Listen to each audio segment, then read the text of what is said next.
बच्चों के सामने और आप सबके सामने, हमारे सबके सामने अपनी जो रिपोर्ट आई है, जो रिपोर्ट एक कमेटी ने सौंपी है, उसके बारे में कल तक हमें जानकारी मिलेगी। और अगर बेटियां असंतुष्ट उस मामले से रहती हैं तो आपका अगला कदम क्या? तो हम सब लड़ेंगे, साथ मिल करके बैठेंगे। कोई व्यक्ति कितना ही ताकतवर क्यों ना हो, एक न एक दिन उसको उसकी सजा जरूर मिलेगी और गलत आदमी को उसकी सजा मिलनी चाहिए। इसी धरने पे पहुंचे हो तो यहाँ पे लड़कियों की क्या समस्या है? देखिए, समस्याएं तो बेहद गंभीर हैं, जो क्योंकि मामला भी कई दिन से मीडिया में चला हुआ है। पहले तो फीस का मामला था, तो प्रशासनिक रूप से और मैनेजमेंट से हमारी पहले बात हुई थी, तो प्रशासन ने और मैनेजमेंट ने मिल करके फीस बढ़ोतरी जो हुई थी वो वापस ले ली थी। तो हमें लगा कि मामला दब गया।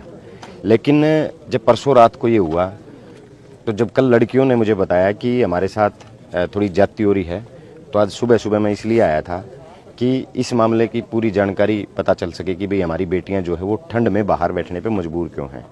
तो यहाँ आने के बाद जो मुझे पता चला वो बड़ा शॉकिंग था, बहुत मतलब इतना दुर्भाग्यपूर्ण था, जिसकी मैंने तो शायद कभी कल्पना नहीं की थी कि मैनेजमेंट इस तरीके का व्यवहार कर रही है बच्चों के साथ। रूम में कुंडियाँ नहीं है, वॉशरूम में कुंडियाँ नहीं हैं, और जो बच्चियाँ बोल रही हैं कि उन्हें फोर्सफुली कभी मूवी दिखाने के लिए, कभी बर्थडे जो मनाने के लिए, बर्थडे सेलिब्रेट करने के लिए बुलाया जाता है। तो इस तरीके का बड़ा पहला मामला मैं तो देख रहा हूँ। हम खुद एक एजुकेशन संस्थाओं से जुड़े हुए लोग हैं, हमने तो फर्स्ट टाइम ऐसी चीज़ देखी है कि इस तरीके की एक मैनेजमेंट इस तरीके का व्यवहार बच्चों के साथ करी, और बच्चियों के साथ। और यहाँ तो लगभग 200 से ज़्यादा बच्चियाँ हैं और हर बच्ची यही आरोप लगा रही है। तो ये मामला बेहद दुर्भाग्यपूर्ण है। मैंने स्वास्थ्य मंत्री से भी बात की है, सीएम से बात करने का प्रयास किया है, और स्वास्थ्य मंत्री से बात हुई है। स्वास्थ्य मंत्री ने भी कहा है कि सारी डिटेल्स हमें मिल चुकी हैं और परसों हम डिपार्टमेंटली कोई मीटिंग बुला रहे हैं।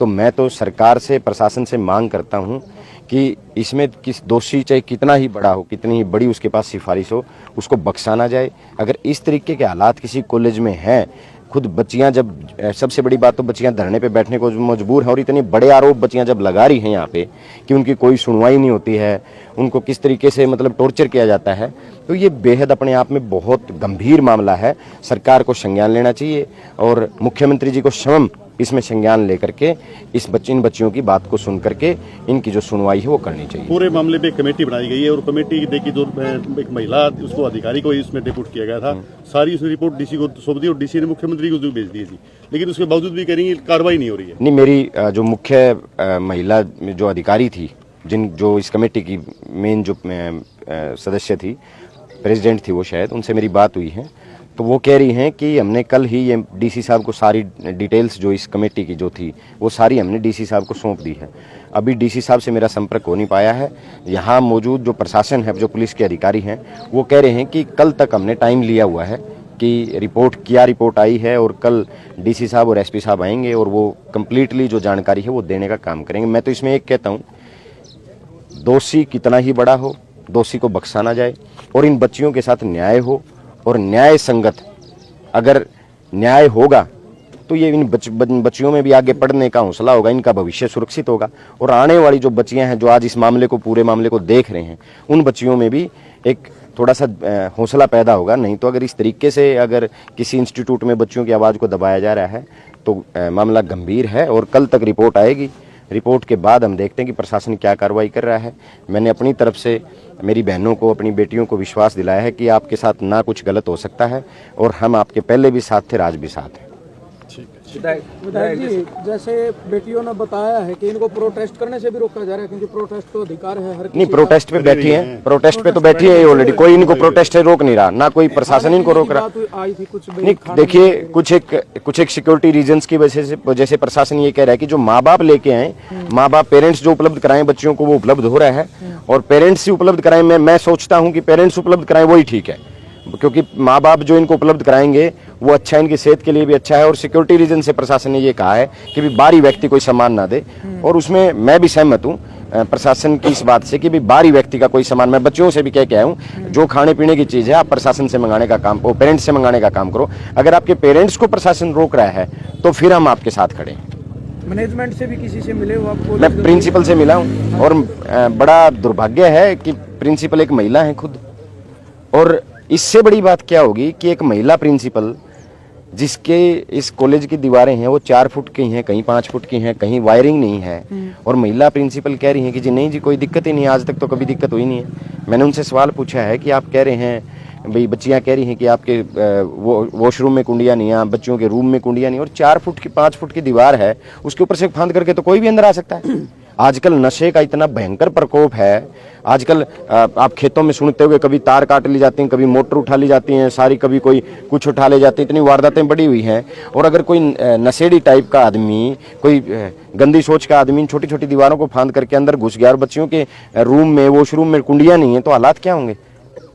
तो मैंने तो प्रिंसिपल साहब को भी कहा है कि आप एक महिला होने के नाते इतनी बड़ी ज्यादती इन बच्चियों के साथ हो रही है, आप बोल नहीं रहे। तो वो कह रहे हैं कि हमने सारी कुंडियां लगवा दी हैं, ठीक करवा दी हैं। तो मैंने पूछा है उनसे कि आप आज तक सोई हुई थी, लेकिन वो शायद किसी प्रेशर में है, इसलिए सारी बात उन्होंने मेरे सामने तो नहीं रखी। लेकिन आपसे जो आपके सामने जो बातें आई हैं अभी, जो बच्चियों ने मेरे सामने कही हैं, वो आपके सामने भी आई हैं, वो मामला बेहद गंभीर है। और हम ये बहन बेटियां सबकी बराबर होती हैं। यहाँ 36 बिरादरी की बहन बेटियां बैठी हैं। ये बच्चियां हमारा भविष्य हैं, और ये बच्चियां इस हरियाणा प्रदेश को सुनहरे भविष्य की ओर ले जाने के लिए ही दिन रात पढ़ के मेहनत कर रही हैं। तो इन बच्चियों के साथ हैं, और इनके हर संघर्ष में इनके बीच बैठे, इनके साथ खड़े। प्रशासन की तरफ से कोई टाइम लिमिट मिली इनको, भाई कब तक मामला कल तक कमेटी की कोई रिपोर्ट आएगी, और प्रशासन कल तक बच्चियों के सामने और आप सबके सामने, हमारे सबके सामने अपनी जो रिपोर्ट आई है, जो रिपोर्ट एक कमेटी ने सौंपी है, उसके बारे में कल तक हमें जानकारी मिलेगी। और अगर बेटियां असंतुष्ट उस मामले से रहती हैं तो आपका अगला कदम क्या? तो हम सब लड़ेंगे, साथ मिल करके बैठेंगे। कोई व्यक्ति कितना ही ताकतवर क्यों ना हो, एक न एक दिन उसको उसकी सजा जरूर मिलेगी, और गलत आदमी को उसकी सजा मिलनी चाहिए। तो हमारे पास ही कोई नहीं किसी को नहीं रोक सकता, और अगर कल तक प्रशासन नहीं करेगा मदद तो दोबारा फिर सीएम से मिलेंगे।